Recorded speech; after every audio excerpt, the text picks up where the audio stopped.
ये सत्य है कि व्यक्तियों के साथ साथ समूहों के बीच भी मतभेद होते हैं, लेकिन ये कोई बुराई नहीं है। ये वास्तव में मानवता के लिए बहुत अच्छा है। अंतर केवल अंतर नहीं है, ये विविधता और पुरुषों और महिलाओं की असीमित प्रकृति को दर्शाता है। स्वस्थ अंतर चर्चा और विवाद और बौद्धिक आदान प्रदान को आमंत्रित करते हुए विकास की ओर ले जाता है, जबकि कोई अंतर नहीं कि स्थिति ठहराव की ओर ले जाती है। ऐसे विचारों को स्वीकार करने से बौद्धिक और शारीरिक हर क्षेत्र में विकास होता है और प्रगति में बहुत योगदान मिलता है।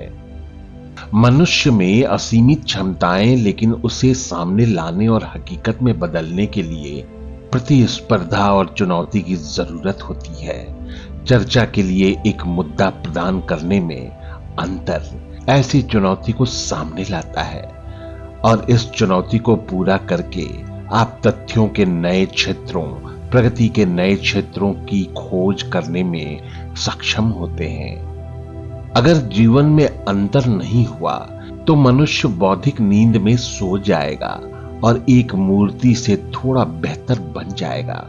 लेकिन अगर अंतर को स्वस्थ सामाजिक संपत्ति बनाना है तो कुछ पूर्व शर्तें होनी चाहिए।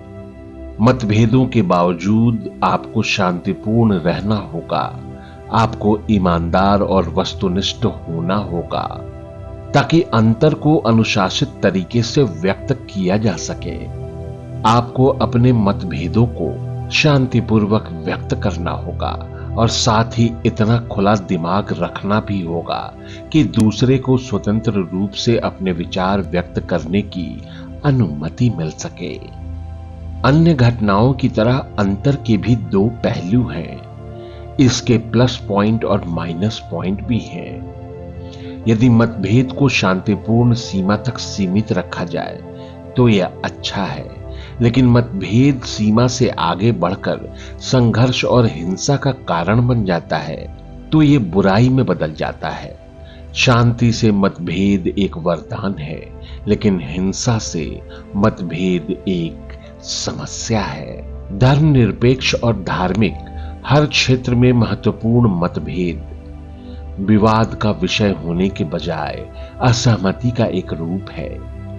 यह हमें एक प्रकार की सीढ़ी प्रदान करता है जिसके द्वारा हम अपने जीवन में उच्चतर स्तर तक पहुंच सकते हैं। अंतर के बिना बौद्धिक शिक्षा की किसी भी शाखा का विकास संभव नहीं है। यह अंतर उन क्षेत्रों को खोलता है जो पहले छिपे हुए थे। यह अंतर उन दरवाजों को खोलता है जो अब तक बंद थे। भिन्नता हमें सामूहिक चिंतन का अवसर देती है। ये मनुष्य का एक हिस्सा है, बौद्धिक जीवन का एक संकेत है।